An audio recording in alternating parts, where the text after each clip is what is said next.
Europe Matin, Patrick Cohen. À la une ce matin, les JO, un doublé français en ski alpin il y a quelques minutes. Alexis Pinturault a décroché l'argent, Victor Muffa-Gendais le bronze en combiné. On va retrouver Corinne Boulou à Pyeongchang. Laetitia Hallyday se dit écœurée par la querelle d'héritage lancée par Laura et David. Les deux aînés de Johnny ont saisi le tribunal de Nanterre pour contester le testament qui les déshérite au profit de Laetitia. Les informations de Pierre de Cossette dans un instant. Faut-il instaurer un âge limite du consentement à l'acte sexuel? Question en débat alors que le procès d'un homme qui a eu une relation avec une enfant de 11 ans s'ouvre aujourd'hui à Pontoise. Procès pour atteinte sexuelle et non pour viol. Le parquet considérant qu'il n'y a pas eu contrainte. Ce sera l'enquête du 8h avec Salomé Legrand. Dans ce journal, les très très grands travaux de Donald Trump.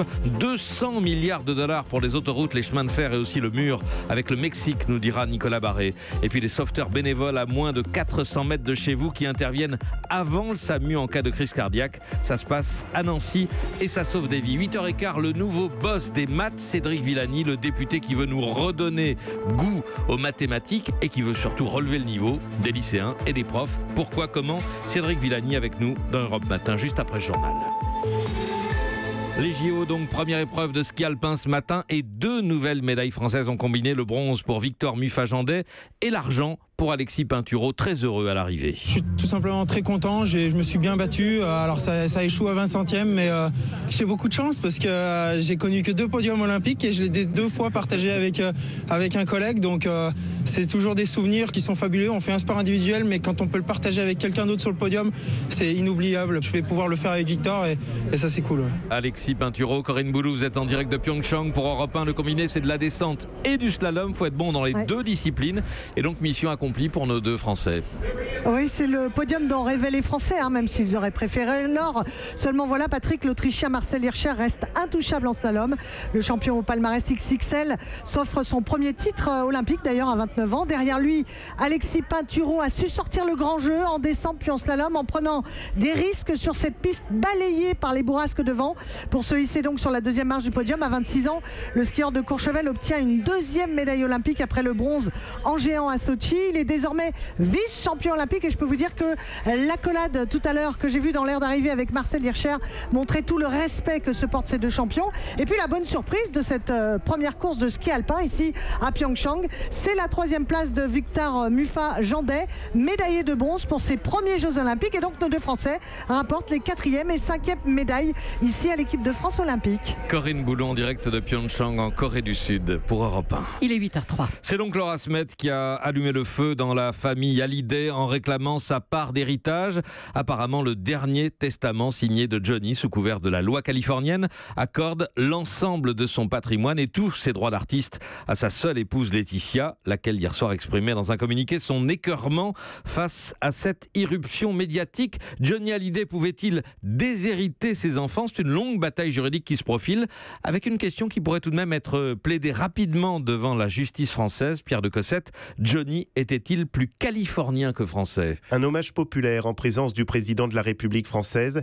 1 million de personnes le long des Champs-Élysées, 15 millions devant leur télé. Un symbole, bien plus que ça pour les avocats de Laura Smet. La preuve du lien entre un chanteur qui a choisi de venir passer les derniers mois de sa vie à Marne-la-Coquette et son pays, la France. Au cœur du conflit qui s'engage, la notion de résidence. Le tribunal de Nanterre devra dire si c'est le droit californien ou le droit français qui s'applique à la succession de Johnny.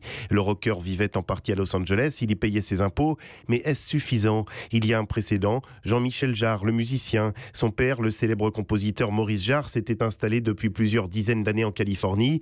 La Cour de cassation a tranché, Maurice Jarre avait le droit de déshériter son fils. Mais pour les avocats de la fille de Johnny, la situation est incomparable car contrairement à Maurice Jarre, Johnny Hallyday, lui, restait intimement lié à la France. Le premier combat de ce testament à plusieurs dizaines de millions d'euros devrait se disputer prochainement, en référé, donc en urgence. L'enjeu, grossièrement, geler une partie suffisante de l'héritage afin que Laura Smet et David Hallyday puissent en bénéficier si à terme la justice leur donne raison. Pierre de Cossette du service police-justice d'Europe 1. Autre chanteur, Renaud, toujours debout, pas encore couché. Son frère David dément son hospitalisation. Renaud a été admis en maison de repos en région parisienne. Il va bien, dit-il, mais apprend à se passer de ce breuvage assassin qu'est la bière. Fin de citation. En Corse, Charles Piry de retour chez les gendarmes. L'ancien chef clandestin du FLNC, 2 fois condamné, est convoqué ce matin pour les injures qui lui sont prêtées contre la veuve du préfet assassiné, Claude Érignac. Et puis Nicolas Hulot annonce qu'il porte plainte en diffamation contre le magazine Hebdo qui titrait la semaine dernière sur l'affaire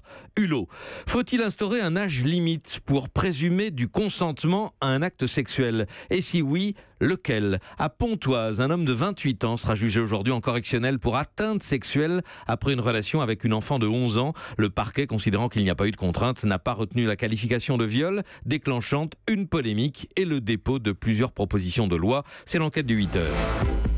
Bonjour Salomé Legrand. Bonjour. D'abord, que dit la loi aujourd'hui? Eh bien, elle interdit tout acte sexuel entre une personne majeure et un mineur de moins de 15 ans, quelles que soient les circonstances de cet acte.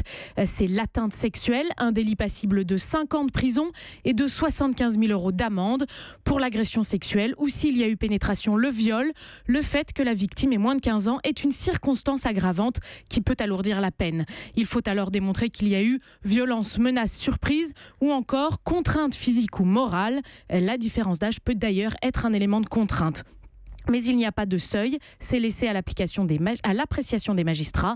Et dans le cas jugé aujourd'hui à Pontoise, le parquet estime que les preuves ne sont pas suffisantes pour établir le viol. C'est là que le débat intervient. Salomé, faut-il imposer un âge en dessous duquel tout acte sexuel avec un mineur serait automatiquement considéré comme un viol? Eh bien, d'après toutes les associations de protection de l'enfance, oui. Oui aussi pour le gouvernement qui, après la polémique, s'est engagé à inscrire dans un projet de loi à venir au printemps un âge en dessous duquel le mineur est d'office considéré comme non consentant.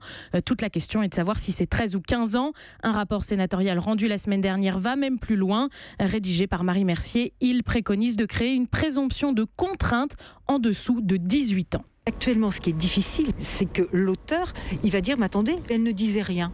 J'ai supposé qu'il n'y avait pas contrainte. Là, ça va être beaucoup plus compliqué parce que la présomption de contrainte, elle va être là. Donc, il faudra démontrer le contraire de la part de l'auteur. Donc, nous inversons la charge vis-à-vis de la victime. On met la victime plus en avant. Mais ces propositions suscitent beaucoup de réserves chez les magistrats. Et oui, parce qu'ils estiment que la loi permet déjà de protéger les mineurs et que la création d'un tel seuil engendrerait des poursuites et condamnations automatiques, notamment dans le cas d'une relation sexuelle entre une personne de 18 ans et une de 14 ans sur plainte des parents, par exemple. Katia Dubreuil est présidente du syndicat de la magistrature. Il y a un côté systématique qui pose problème, alors qu'on sait très bien que dans la réalité, il y a des jeunes de moins de 15 ans qui ont des relations épanouies et consenties avec d'autres jeunes gens. Donc ça veut dire qu'on condamnerait pour viol des personnes alors qu'en réalité il n'y a pas viol. Ça, c'est question de l'appréciation concrètement de la situation, de ce qui s'est passé, de la relation qui s'est nouée entre les deux personnes. Et c'est évidemment au juge au cas par cas de pouvoir le déterminer. Et le sujet est tellement épineux que les ministères concernés, justice, santé, égalité femmes-hommes, ont annoncé hier soir la création d'une mission express sur cette question, alors que le projet de loi doit être présenté dans les prochaines semaines. L'enquête du 8h signée Salomé Legrand. Merci Salomé. 8h09, la suite du journal. Patrick Cohen. Donald Trump l'avait promis pendant sa campagne, mais maintenant il s'apprête à le faire. Il va ouvrir les vannes. Nicolas Barré, le président américain, a présenté hier soir son gigantesque plan d'infrastructure et les sommes donnent le vertige. Oui, l'an prochain, le déficit de l'État américain atteindra la somme inouïe de 1000 milliards de dollars, l'équivalent du PIB du Mexique. Il faut bien cela pour financer toutes les promesses électorales de Trump, les baisses d'impôts et son plan d'infrastructure qui doit atteindre 1500 milliards de dollars sur les 10 prochaines années. Trump veut financer des autoroutes, des lignes de chemin de fer, des réseaux d'eau et d'électricité, sans oublier son mur avec le Mexique. L'objectif, selon la Maison-Blanche, est d'encourager l'American Spirit en ouvrant grand le robinet de l'argent public pour aider des projets privés. Et les entreprises se frottent les mains, y compris des entreprises étrangères. Potentiellement, ce programme d'infrastructure est bon même pour des Lafarge, des Alstom, Suez, Veolia et d'autres. Sauf que cela commence à tanguer dans la majorité. Des élus au Congrès s'inquiètent d'une gigantesque fuite en avant. Le pays va s'enfoncer dans la dette juste au moment où les taux d'intérêt remontent. Un jour viendra où le réveil sera douloureux pour les contribuables américains. Nicolas Barré, le directeur de la rédaction des Échos. Merci beaucoup. À l'étranger, encore en Afrique du Sud, le parti au pouvoir, l'ANC, demande au président Zuma de quitter ses fonctions après une série d'affaires de corruption.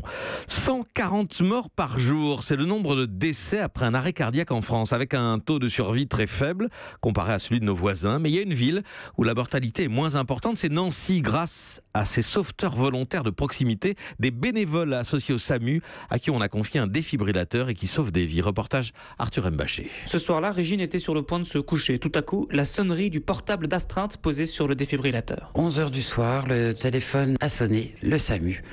Donc je suis partie avec le défibrillateur en pyjama et je suis arrivée bien avant le SAMU et la personne était en état de mort apparente et j'ai dit non, pas mon voisin, pas ma première mission. J'ai mis le défibrillateur en place, j'ai massé, et le SAMU est arrivé et grâce à mes massages, et eux ils ont pris le relais, ils ont massé, le rythme a repris, une tension s'est remise en route, je lui ai sauvé la vie. J'étais heureuse comme tout, pire que si j'avais accouché, j'étais mais franchement ravie. Aujourd'hui en France, il y a 3% de survivants après un arrêt cardiaque. Ici, c'est 3 fois plus, dit Célia Archan, médecin urgentiste de l'association Grand Nancy Défib. Une minute, c'est 10% de survie en moins et on a un délai d'intervention des secours de 12 minutes en moyenne. Donc on a vite fait le calcul, 12 minutes, les secours arrivent trop tard en fait. Donc c'est les citoyens qui peuvent permettre de sauver des vies grâce aux gestes de premier secours réalisés très tôt. Il y a 350 voisins secouristes aujourd'hui dans la métropole. L'objectif, c'est 10 fois plus pour un maillage d'involontaires tous les 500 mètres. Nancy, Arthur Elbaché, Europe 1. Un anniversaire enfin, il y a 25 ans exactement, en février 93, le public américain découvrait comment le jour de la marmotte pouvait rendre fou un présentateur météo incarné par Bill Murray. C'était la sortie d'Un jour sans fin.